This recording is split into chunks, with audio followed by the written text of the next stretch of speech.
Hang on one second.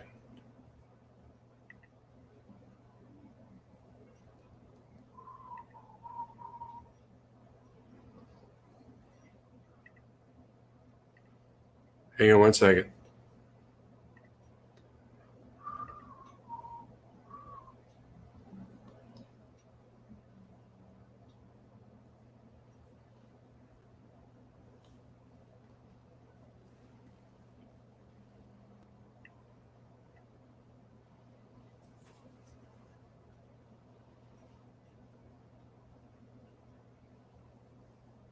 Hi, this is Steve Adler. Got a minute? Anita was ready on time and I wasn't. Let's go through some numbers. We'll talk about a few items, and then we'll go to the grab bag. Starting with our dashboard, you can see that the new admissions dropped down to 31 today. That's good. We were up in over 40 yesterday. So we're in and around just over 40, just under 40. Our 7-day moving average is 36. That compares to 38 yesterday. So again, as you can look at the graph in the middle, we had the trajectory that went up, got us into the red zone. We're all real concerned. You can see how quickly that was rising. That's only just a couple weeks, that rise. Another couple weeks and we're off the chart. But anyhow, we fought it. We came back down, but instead of going down, it looks like we're plateauing. We're going to talk about that in a second because that's a concern. We have to drive the number back down. And that's kind of a measure of the percentage of infectivity in our community, but we'll get there. Number of new cases today, 232. It's below the 7-day average of 256. So that number is back down. New cases have been down a little bit. We have fewer people that are going out getting testing right now. That could be a good sign. Dr. Escott's opened up some of the Austin Public Health testing now to people who are asymptomatic but know that they have had a contact. And that's good that we have the ability now to test a little bit more widely. So if you're someone who's had that contact, if you're part of a community that is particularly susceptible, if you're a healthcare worker, essential worker, now's the time if you'd like to go in and get tested. The mint numbers, colored numbers that you can see in the middle, that's the 7-day running average. For hospitals, it's 313. We have 297 people in our hospitals tonight. So below the 7-day running average, we continue to move in the right direction. Folks in ICUs, 116, you can see 7-day running average. But as the next dashboard will show, the number that are actually in our ICUs are 106. Ventilators, the 7-day running average is 78. The number on ventilators tonight in our city is 73. So all of those right now are below the 7-day running average. So those things are all coming down. Again, what that shows us is that where we are right now in this progression, we're not fighting at this point in order to save our ICUs. Our ICUs are generally working without surge numbers now. That's not true just a couple weeks ago, but now the numbers have come down. So now what we're fighting for is to get the infection level low enough in our city so that we can actually open schools and sustain the opening. My concern right now with respect to opening schools, if we open them today, is that there'd be too many kids and teachers showing up on the very first day having the virus without knowing it yet. They would have the virus just because there are so many people in the community that have the virus. But if we can drop the infection level down, then there's a better chance the teacher won't have it, the kids won't have it, and we can just run school. If we can drop down the infection level low enough when we do have somebody that has the virus, and we can isolate them, we can stop that virus from spreading to other people, and we can avoid having any kind of upward trajectory. So we have to drive the number down. So we're going to start focusing, I think, here soon, not just on hospitalizations, but on the percent of people that are infected in the community. Right now, the docs tell us that probably 10 to 15%, closer to 15% infectivity in our city right now. There's a number of people who have the infection. And we need to get to a place where we're below 5%. And that's what we need to be working on. So we need to stay with the masking, stay with the social distancing, avoid large groups. What we're beginning to see now are clusters that are forming up in families. We're finding that families are getting together for barbecues or for parties, birthday parties, or that kind of thing, and then the family starts passing around an infection, and that's not good. And families, I know it's really, really, really hard, but shouldn't be meeting in gatherings like that. If you want to get together, stay in a group smaller than 10, wear your mask, stay outside. All those things make the virus safer. 60 people. New cases today, we saw that a second ago, 232. Doubling time was 60 on that chart. Let's go to the second dashboard, Anita. The three numbers in the middle, green numbers, those are the daily numbers. We just went over those, comparing them to the mint colors on the other side. The 232 new cases take us up to 22,256 cases. Boy, it doesn't seem too long ago that we were below 1,000 on that. Deaths in our community, 288. That is an increase of 1 over the day before. Still a very serious virus. What we're finding now in the studies is that while we've been talking about deaths, it's also looking like many people that get this virus and recover don't recover completely, meaning they sustain some kind of permanent lung damage that is probably going to be with them the rest of their lives. We have people that have recovered that continue to have migraines or headaches associated with the illness. We're still learning about the illness, but this cruel virus does not look like it actually just goes away in everybody the way that we would hope that it would. Let's look at the next chart. This is one of Dr. Escott's charts. This is the real chart for that kind of cartoon when looking in the middle. You can see the actual numbers in blue, the 7-day average in yellow. This is a better way to see the kind of the plateau that I'm talking about. We were down low in that March, April time period. The numbers stayed low. When you're that low and there's an outbreak, you can contain it, you can control it. Numbers don't go up, doesn't impact. That's where we want to get to, that equilibrium state that we were in for a long time. But once the infections start happening, once the infectivity rate goes up, then you start seeing that incline. Really hard to control.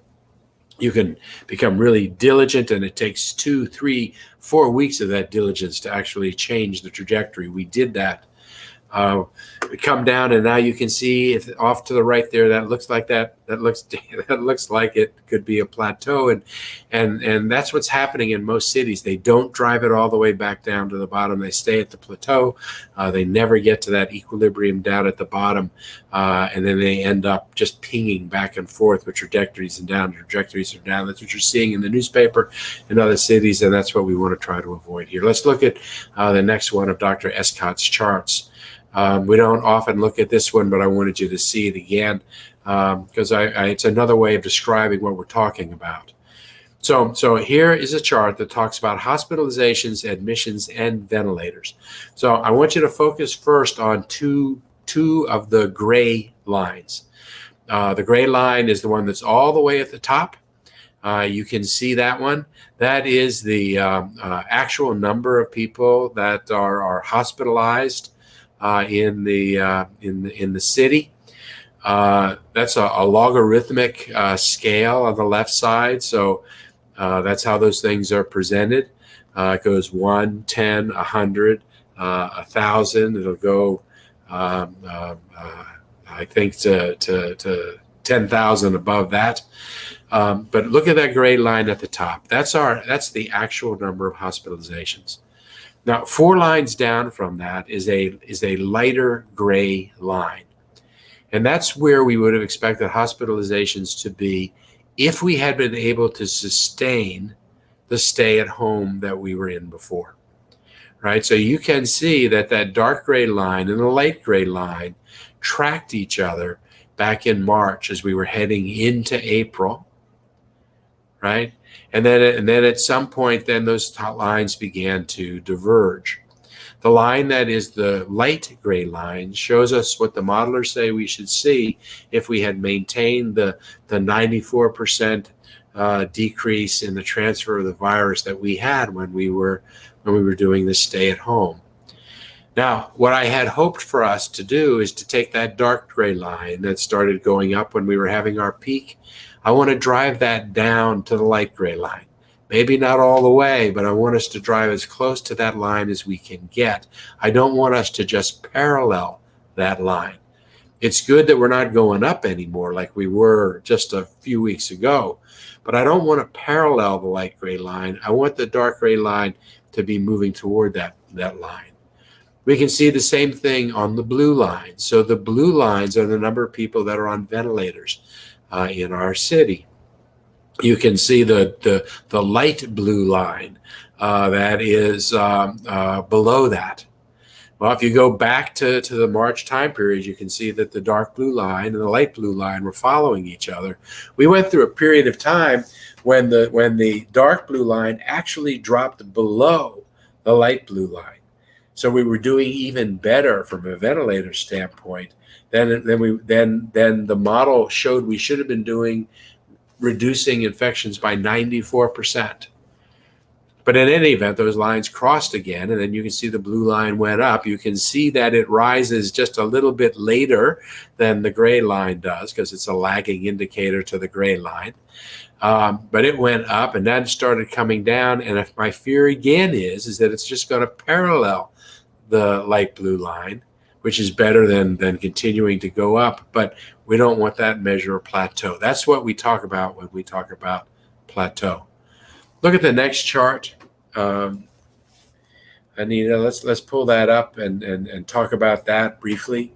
Just another chart. I get emails from people that watch this in the evening and a lot of people that like looking at charts and numbers, which is fine by me because I like looking at charts too. Nita says we don't have that one keyed up, so we're not gonna do that chart. We're not going to do that chart tonight, but I promise we'll get it back here. In the state of the city yesterday, if you didn't get a chance to see it last night, I hope that you'll take a look at it or read it. You can get it by going to mayoradler.com. That's mayoradler.com. You can read the state of the city, or you can play the video. It's about 48 minutes or something like that. Sorry about that.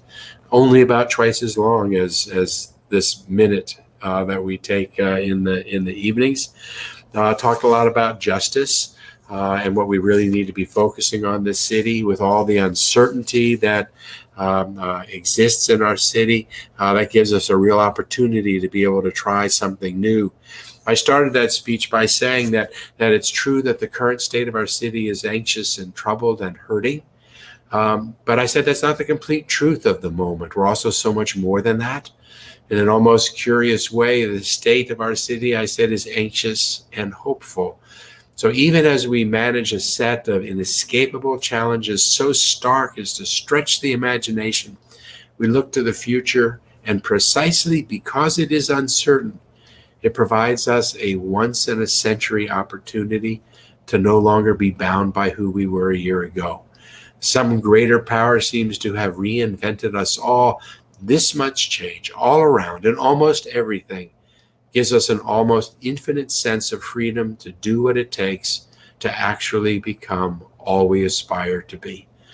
That, I think, is really the theme of where we are. We've all sat at home.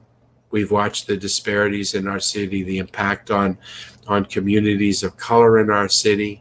We've seen the injustices around us. We've watched what happened to George Floyd. We've had protesters and demonstrators in our street asking for fundamental change. This is really an opportunity for us to do big things that will drive that home. We have a plan to move forward on homelessness, and I'm excited about the efforts that we're doing and the analysis that's now being done. We have partners working together on homeless like we've never had before. That's a social inequity. It's a race issue. Because while the African American population is only 8% of our city, it's 38% of the people, almost 40% of the people that are experiencing homelessness.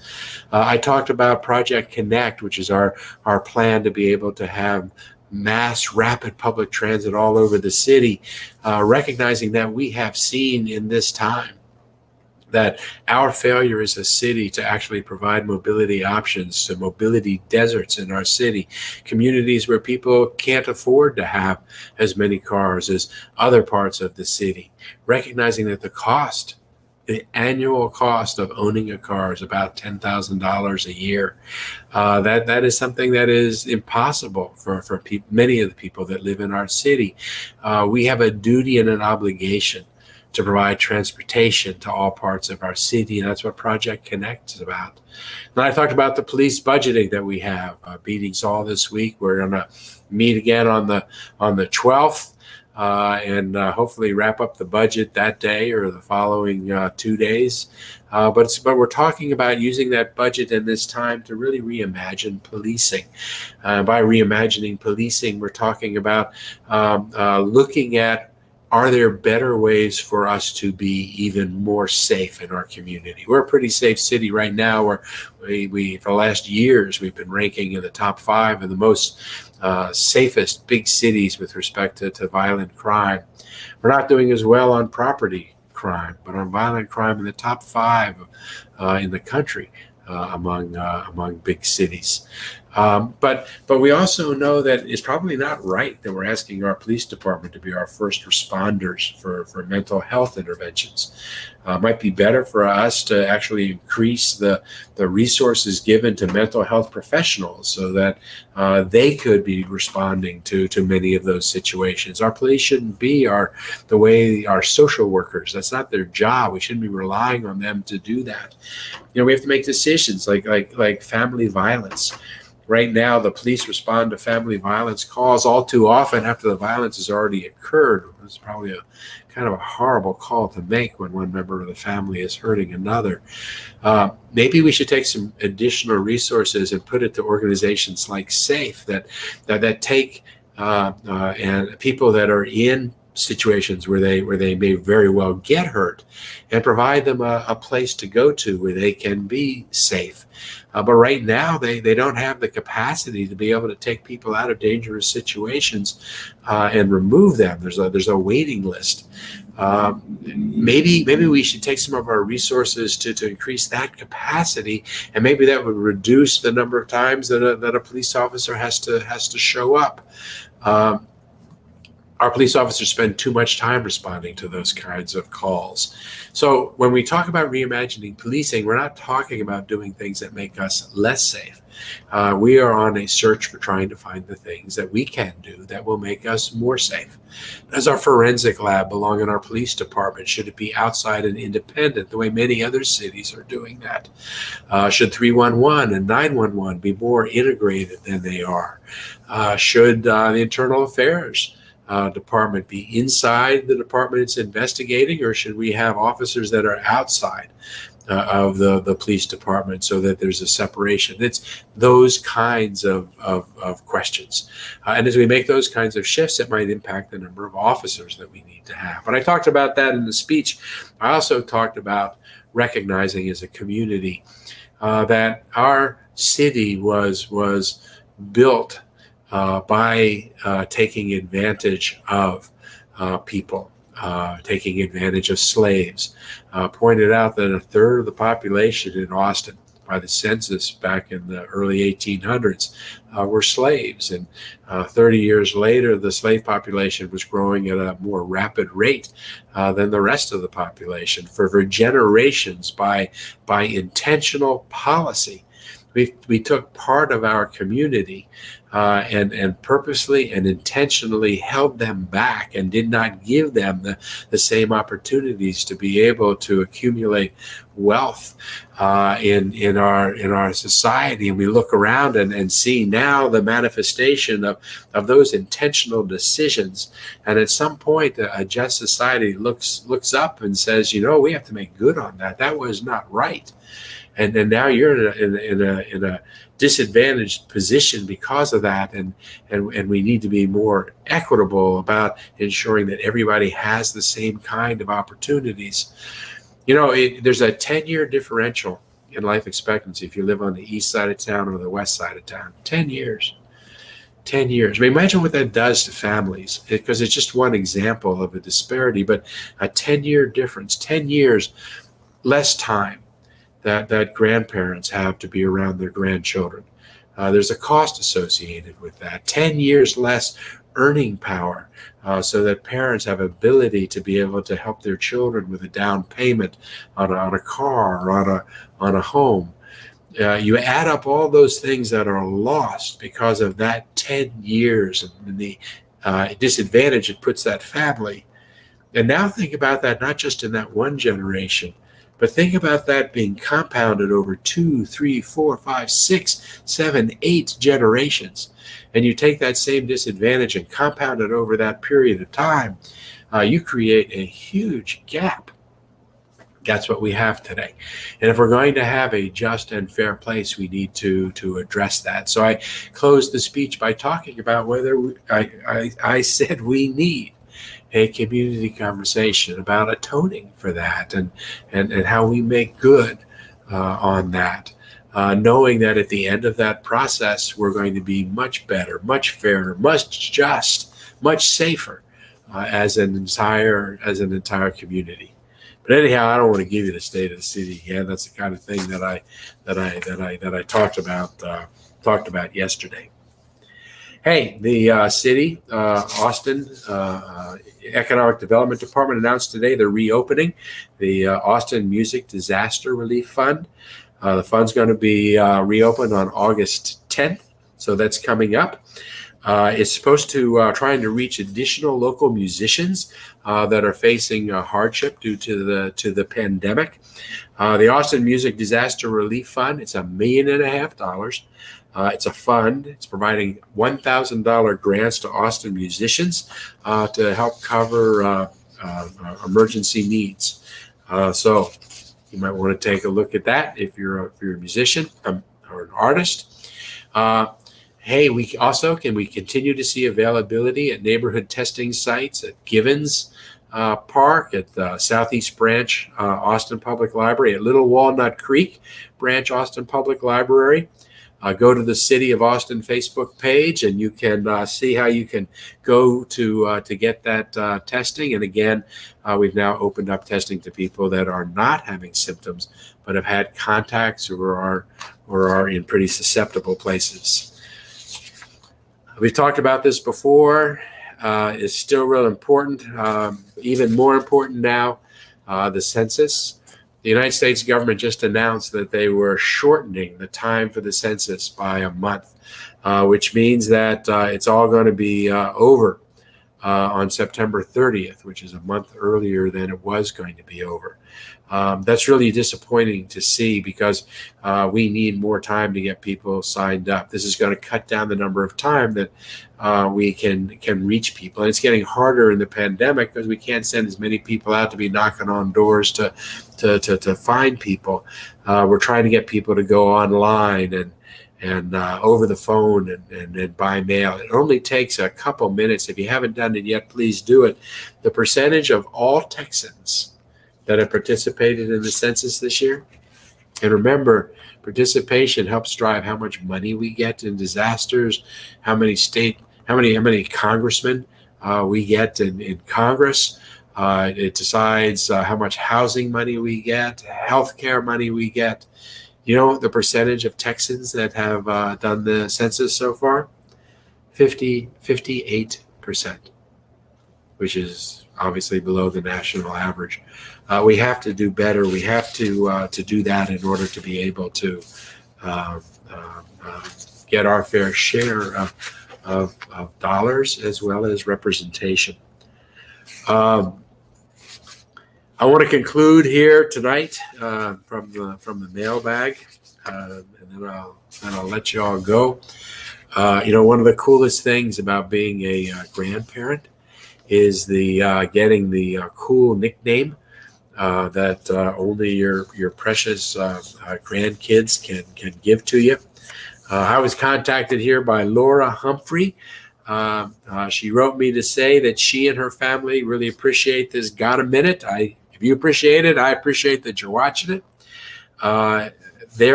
She is called Laura, is known as Lala by her beautiful granddaughter, Fox. And I have a picture here of Lala and Fox. They're sharing masks, touting one of their favorite shared interests. That's a Harry Potter themed face covering. What a wonderful thing to be doing together. I love Lala. I also love Fox, by the way, as a name. For what it's worth, our granddaughter calls Diane D and calls me Bup. We're D and Bup, and I love having that nickname. One of my favorite nicknames for grandparents, Senator Watson, now Dean Watson, living in Houston, had a granddaughter about the same time that we had our granddaughter, Remy, and Liz Watson wanted to be called Lolly, so she's Lolly. And if you know Kirk, you know why he immediately picked his name, which was Pop. So they are Lolly and Pop. I love that. Laura, I appreciate you. I appreciate your interest in data. And I love that you are out touting what it takes for our city to beat this virus. You all have a good evening. Take care and be safe.